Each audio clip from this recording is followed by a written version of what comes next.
One of the ways that we define waste is through this system called 5S. How many of you know the 5S?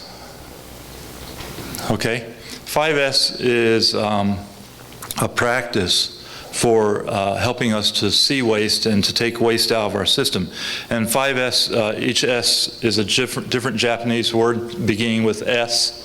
And we've tried to make translations into English that make sense of those same S's. So the first one is sort, or sari.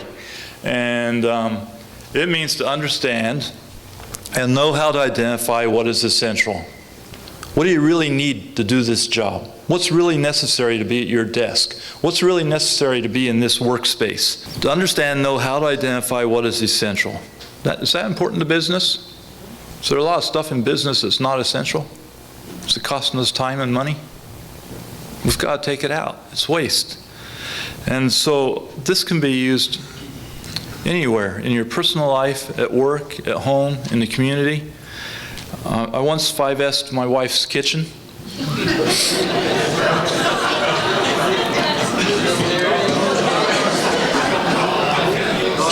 Just once. That's the greatest piece of advice I can give you today. Do not 5S your wife's kitchen. Or whatever you do, stay out of the kitchen, or you don't eat very well. Okay. Sales can sort out of their presentation what's really necessary to the customer's mind and what is not. We've taken our customers and began to dissect the different types of customers we have and customized our message to each customer, very specific. One of the first things we do is try to understand what kind of customer we're dealing with, not what industry they're in, but what are they looking for, and then customize our message to that person or even to that individual relative to what our products and services can be to them. And this is helping us to improve our sales. So we can apply this to marketing, to accounting, to R&D, to engineering. Sort out what's essential and what is not. We don't take time to do that often. So here's how I'd like to kind of drive home this point that these 5 S's can apply to anything. And I'm going to apply them to you as an individual. What would it mean to sort out what is necessary and what is not in you as an individual, as a person? These are things we don't often think about. What is there in you that's not really necessary in your being, your makeup? About 15 pounds. 15 pounds, okay. It's a waste that we all understand. What else? Let me give you something here. Sort. To keep only valuable feelings and attitudes like love, friendship, sincerity, fellowship, comprehension, while discarding negative feelings and attitudes, and by increasing and fortifying close relationships with one another. It's kind of interesting that as we begin to talk like this in our business world, that talk becomes expectation. And expectations begin to change our culture and the way we see things and the way we think about things. So if we start looking at ourselves first in this lean sense, okay, sorting out what we don't really need in our lives. We don't need the negativity. We don't need the divisiveness. We don't need the put downs. We need things that build each other up.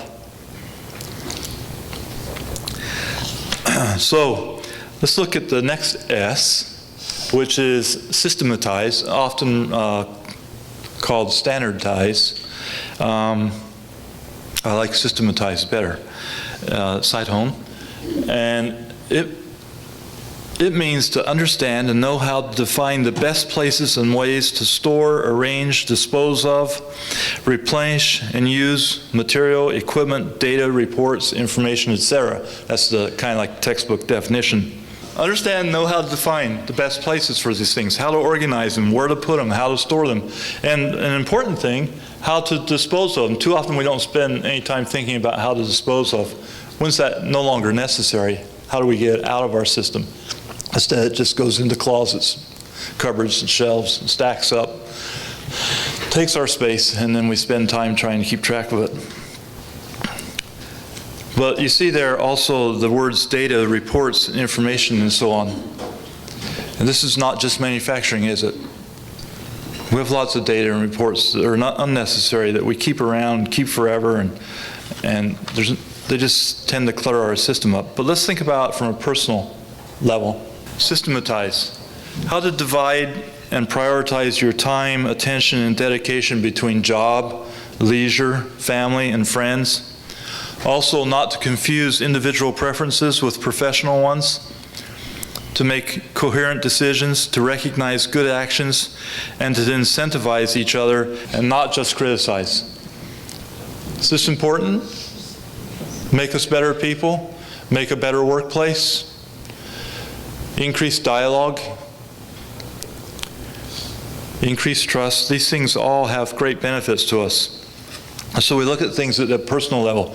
Where does lean start? It starts at the top. That starts with me and you and each and every one of you. Start applying the principles to yourself. Don't look at them as just a manufacturing tool. Sweep, or CISO. Understand and know how to eliminate any dirt and unexpected objects in the workplace. Now that's perfect fit for manufacturing. You see, all these things were defined as they came into the United States from a manufacturing perspective, but that's not the perspective from which they were developed and written. They came into the manufacturing arena and came to be thought of as being manufacturing because we were looking for manufacturing solutions. We weren't looking for business solutions. We thought we were good at business. Dirt and unexpected objects in the workplace, having in mind that it is more important not to dirty than to clean up. In other words, how do you're always going to have to clean up dirt if you're creating dirt, but it's more important to not create the dirt. So apply this to yourself personally. How would you do that? How do you create dirt in your relationships?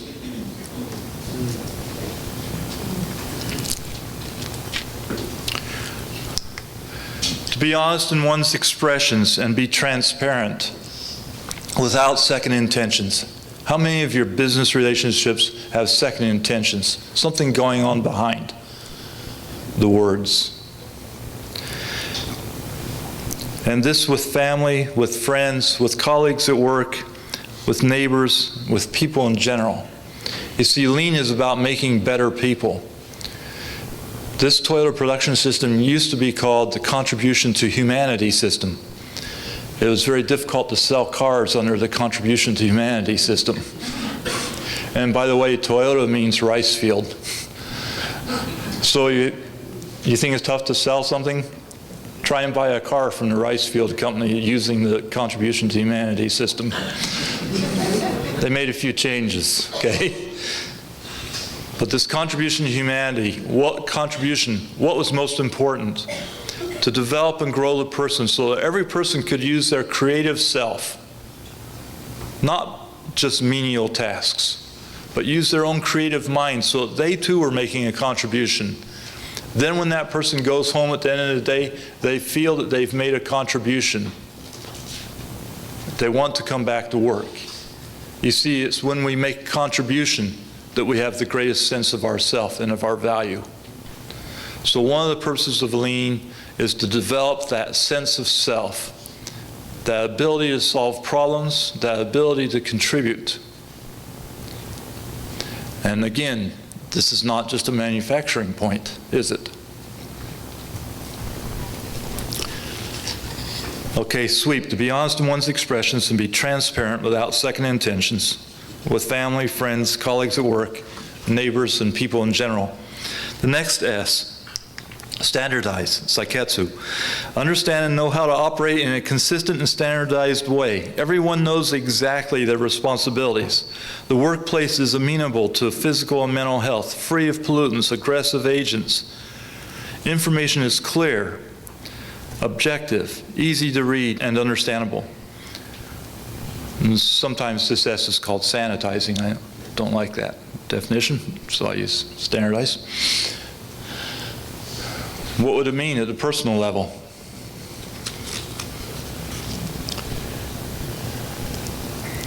You see, you people are, we use this phrase over and over again, the most important asset of the company.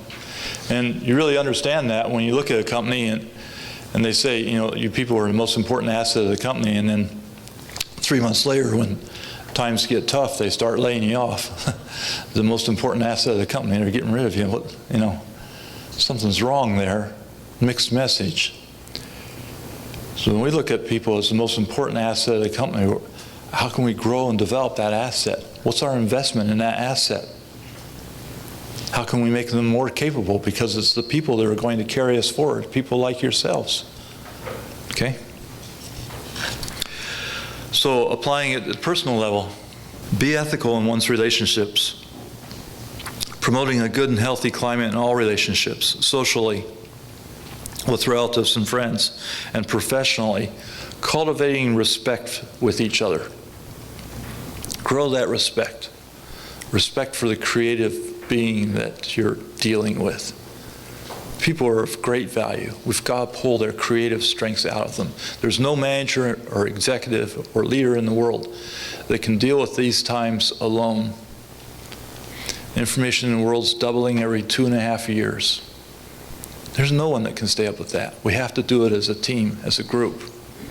And we have to grow that ability within all of us. The last S, self-discipline. A state in which the person strongly wants to or really desires to act in accordance with the standards, rules, philosophies, and practices of the company is the result of continually exercising mental, moral, and physical strength. The person's nature does not think otherwise. They've changed. So this is a state. The first 3 S's are actions. The last 2 S's are states of being. This is the state of being. So one time I was walking with one of the senior presidents of Mitsubishi across their campus.